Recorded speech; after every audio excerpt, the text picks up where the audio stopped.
Beautiful. Hey, hi, hello. It's your boy Nate. I read books because reading is sexy, and if you're not reading, you're not sexy. Today, we're prepping for fall.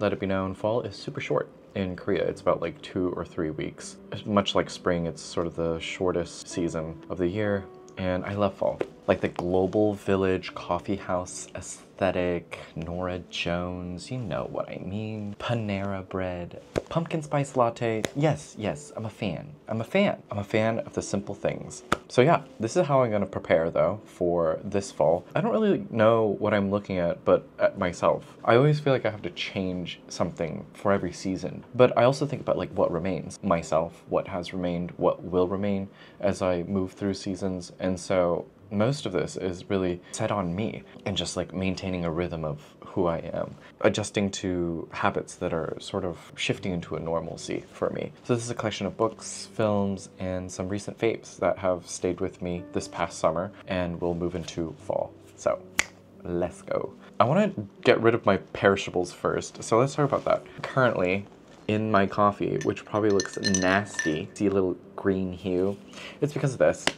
Pistachio protein squeeze. I'm a big milk person. I love a little ole in my cafe. I'm a big pistachio milk person. Never really enjoyed almond milk. I'm sorry, it just tastes like cardboard. Not a big fan. You know, we went through that huge oat milk craze, and I like oat milk. It's like, it's hearty, it's a good nutty milk.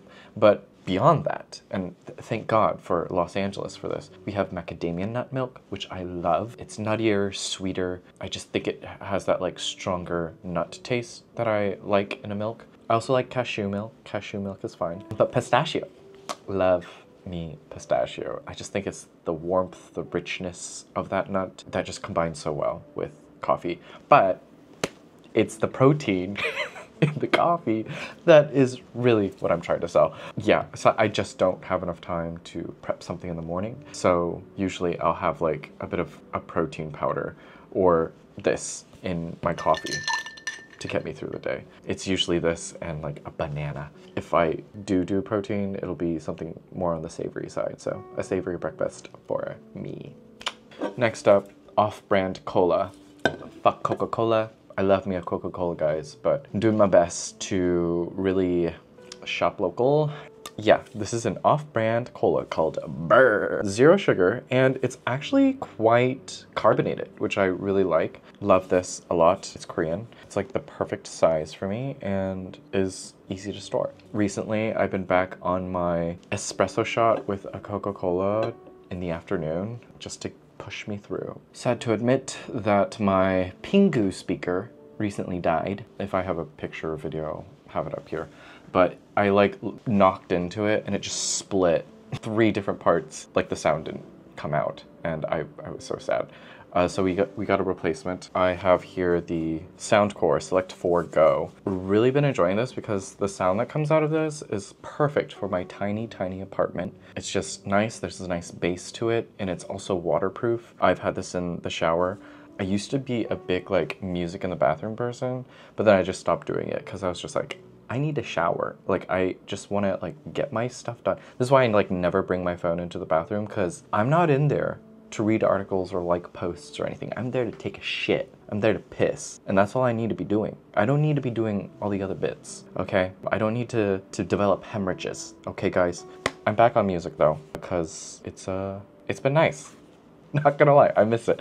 And I couldn't do that with Pingu or my previous speakers. So, happy that I have this. I wish I got it in a darker color because I feel like this would yellow really bad. I haven't taken this out to like the park yet, like a picnic or outdoor function, but would like to do that at some point because the sound is top notch. Love it. Sorry, none of this is in like any particular order, but I will talk about this ukanmuri book clip. I think I've mentioned it before, but it's just a nice sturdy book clip. Here, I just finished this. Estelle Hoy's Pisti. Let me just show you. But yeah, it just like is so good. I don't have to do that like weird arm thing where I'm holding the book down. But for more like substantial books, let me see. Is there something substantial here that I can show you? It's quite nice. I like it. I got it in this boring gray color, but it is the ukanmuri book clip. I'll have details downstairs. Been loving this lots. I have something that I need to talk about. So we'll talk about books real quick.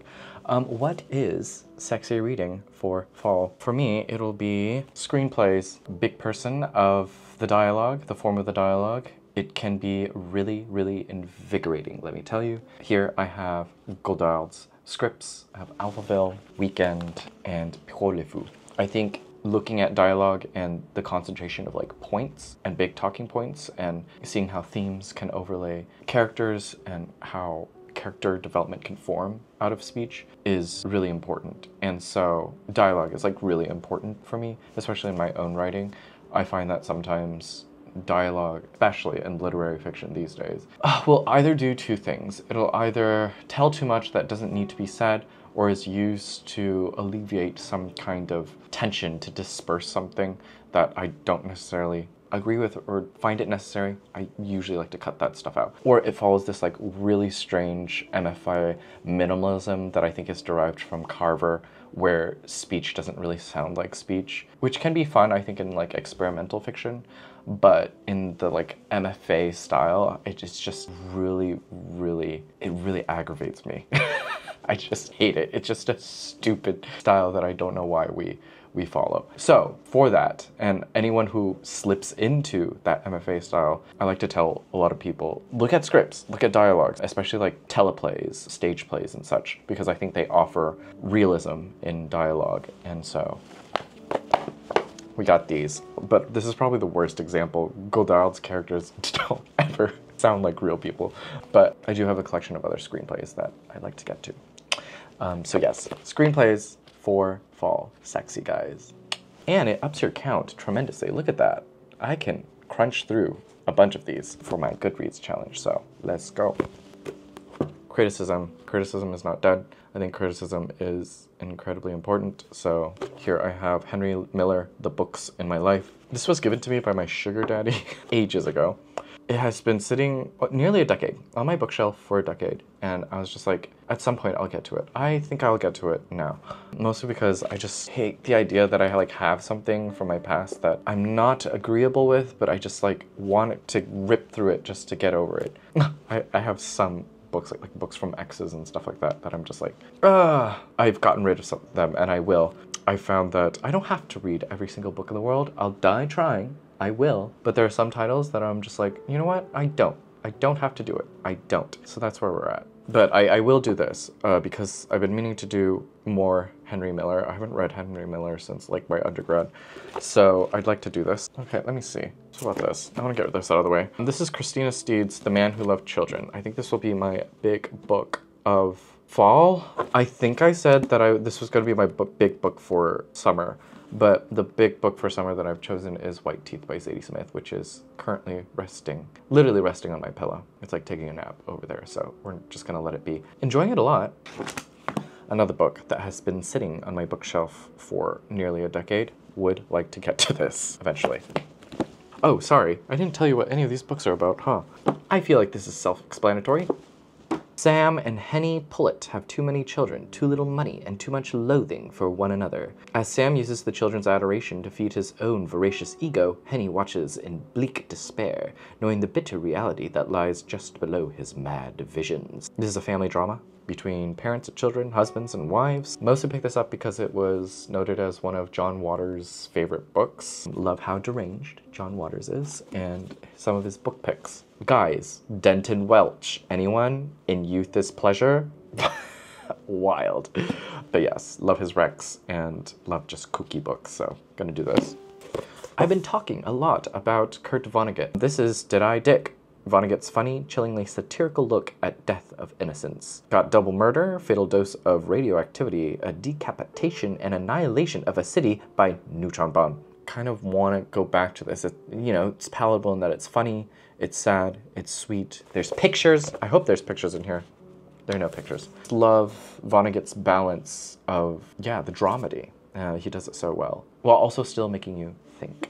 excited to go back to Vonnegut with this one. I have a long weekend coming to me. Humford Star recently published this collection of Korean translated fiction. I've talked about these before, so I'm not going to get into it. I'll leave the titles downstairs. Really, really excited to just dedicate these to a weekend. They're really fast. One of them's a graphic novel, so should be coolio. Coolio. There we go. What I wanted to get into is this idea of early archiving. I recently saw this show, He Was, He Is by Tsukasa Kudo, Japanese photographer. Elements of Soul. They're like really soft, really poetic in how boyish and soft it is. All film. And it was fate. It was fate, because this was the last book. I was debating, do I need it? I don't need another book. I don't need to be a hoarder. But what it is I'm a hoarder of memories and a hoarder of art. And I don't think that's entirely healthy, but early archiving, guys. I have just been like thinking about how I want to collect things. Beautiful objects. I'm a big fan, guys. Big fan of objects and just fun little things. Little trinkets and such. Minus a labubu. Fuck a labubu.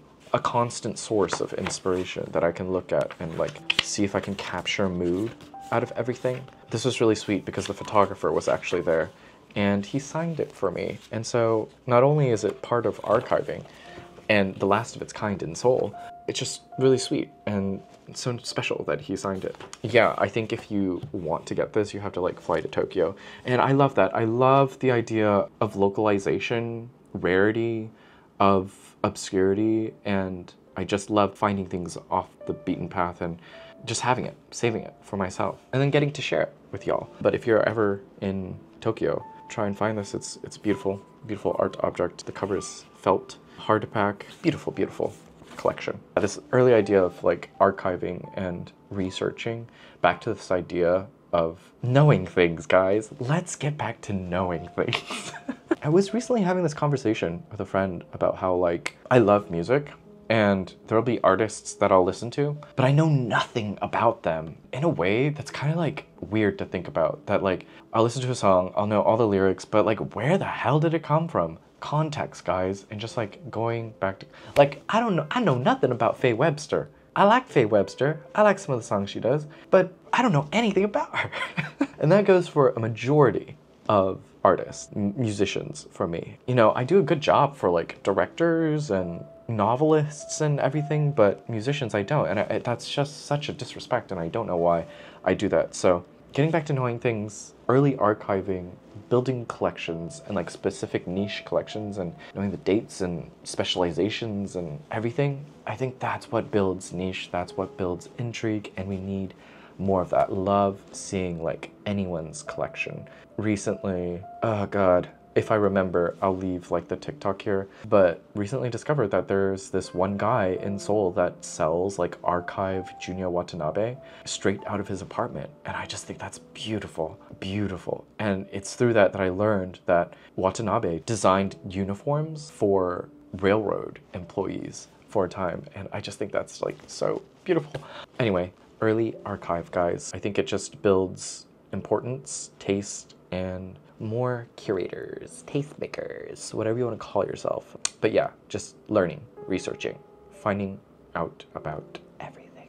Okay, I'll get off my high horse about all that now. While we're on the topic of music, let's get through a few albums, shall we? Been really enjoying Blood Orange's Essex. I really wish I went to a listening party. I am literally on Depop Grailed looking for the Essex listening party t-shirt. If you have one, would you please? If you have one, please. I would love it. I would love it. We'll send you my P.O. box. I just think it has like a beautiful like late summer sound, but also back to the campus sound and just like fall vibes as well. It just has such beautiful, beautiful technicality and progressions in its sampling, and just love the build-ups to every single song. It's a call to home. Blood Orange, if anyone didn't know, is English. So I found that out back in like 2014, 2015. I went to one of his early shows for, Cupid Deluxe. Really, really beautiful album. That's what really started my love for Blood Orange, but also his earlier stuff. Been really enjoying that album. Big Tops fan, guys.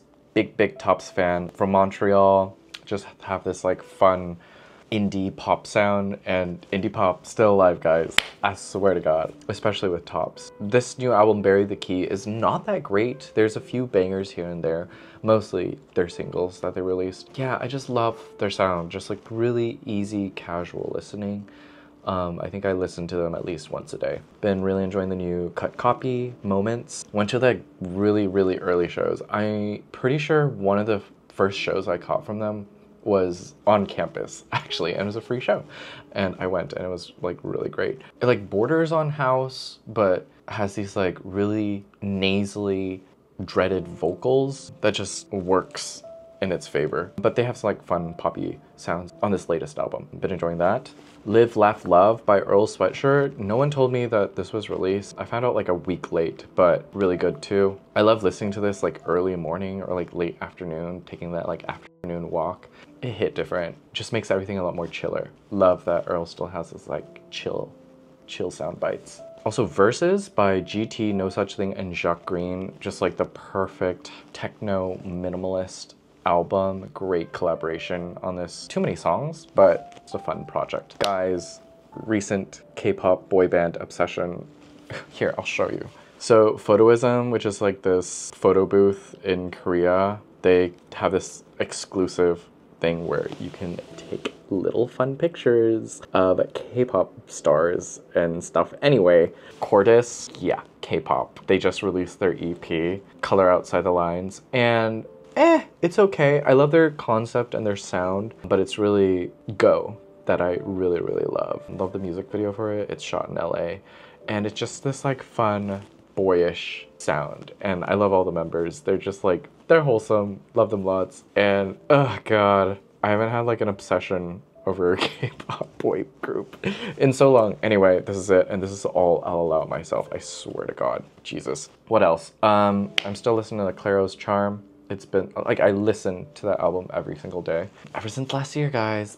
Big fan, big fan. I think for fall, I'll be listening to more of The Carpenters. Yeah, I love Karen Carpenter. I just love that sound for fall, so we be doing that. Okay, films real quick. Spooktober suggestions as it's approaching. And also, had a really big summer ween, but I just finished Demons out of 1985. It's produced by Dario Argento, but it's about the undead rising from a film. So it's set in a movie theater. And this immediately reminded me of one of my top watches of the year, Anguish out of 1987, which also takes place in a movie theater. I'm not going to talk about what that's about. Perfect double billing there, guys, for Summerween.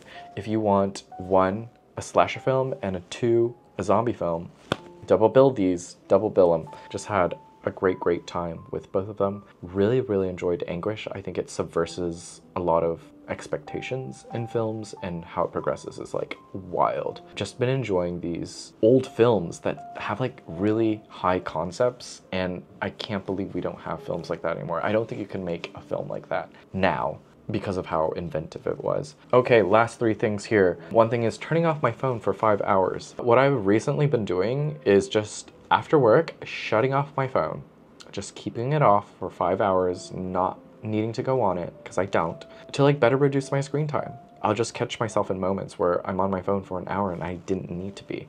And I'm like, what is that? I'm gonna make that like a daily practice. I've only done it over the past weekend, so we're gonna be doing that. Next up, handwritten letters. Recently, I've met a bunch of people and yeah, just like wrote them letters, and I just love the art of stationery. These are just from Daiso, like literally $1, less than $1 really. Yeah, of this little dachshund in a little glass, and look, he's just chilling in there. Oh wait, there we go. He's chilling. They're on the note card. So adorable. Daiso, guys, Daiso. And then what I'll do after I finish writing it is perfume in it. My own signature scent. Perfume, handwritten letters, guys. So special. Okay, last thing that I want to talk about, because this video is 30 minutes, yikes. Having a place. Guys, mourning the death of Anthracite in Hanamdong, which was this great cafe, really good coffee. Used to be the epicenter of culture, the place where you would meet to talk about ideas, have a casual coffee, or just work. The surrounding areas are galleries, shops, boutiques, and it just used to be the place where I would meet my friends. I've taken all my favorite people there, had the greatest meetings, business and pleasure. Yeah, I'm just so sad it's gone. And it's because I just didn't go enough and I didn't talk about it enough, and I should have. And so I'm done. I'm done gatekeeping and doing all that, except for some places. But my new spot is Pizza Slice in Seoul. They just opened their location in Seongsu. Originally from Tokyo, they're part of the New York slice culture. Not gonna lie, not very good slice culture in Seoul. You either buy the big pie, and it's really hard to get one good slice, like a good New York slice, the foldable kind. I fold my pizza. Sorry, really passionate, but really beautiful crust. There's a symphony to it all. Perfect layer of cheese, toppings, with really nice crunch, but also softness to the crunch, softness to the crust, really good density. My big issue sometimes with Korean pizzas, especially, is that it's too doughy. So it literally tastes like you're eating a breadstick. And okay, if you're not gonna be Domino's, where you can get the marinara sauce to dip the breadstick in, the crust in, then do not make it that doughy. You do not need a crust that doughy, okay? Okay? That's so silly. But love good Domino's like cheese crust pizza. And then marinara sauce, guys. It's like you get cheesy breadsticks, marinara sauce. Beautiful. What I love about this location is that it's in the This Is Never That building. So what you have is bottom floor, pizza. Right across, coffee. Gonna meet my friend for coffee, business meeting, just casual meetup. A little bit of work, a little bit of reading, cafe there. Oh no, coffee, appetite suppressor. I need a little snack. Pizza's right next door. Go up, there's shopping. You have khakis on the 3rd floor, 4th floor, This Is Never That. It's like the Korean Stussy, and I say that because Stussy I think has like had quite an evolution over the years, but Stussy, in how young it is and as a skate brand, has like quite an evolution to themselves as well, and still going. The main thing that happens with Korean brands is that they'll go defunct, or like they'll have like a huge changeover in aesthetics and form, so that they never really have like a strong identity to them. But This Is Never That has still had a strong like skate wear localization to it that I think makes it really special. So if you're ever in Seoul, Seongsu-dong, Pizza Slice, Seoul, have a bit of Tokyo and New York in Seoul, here it is. All of it's good. I usually do a pepperoni slice and like a heavier protein slice, so they have like a mushroom sausage. I always get like the slice of the day. The garlic knots, I think they're called, is really good. They're just like garlic rolls. What else? Do they have anything else? No, that's it. Okay, that's prep for fall. What have you been enjoying lately? Any summer favorites carrying over into the new season? Give me a Halloween watch, guys. What do you like to watch for Halloween? I do the scary. I like scary, but I also love Halloween Town. Such a classic. Hocus Pocus. Sign me up. But I love a good scary movie, but I also love like cheeky, spooky watches as well. Love ya. Be well. Do good work. Keep in touch.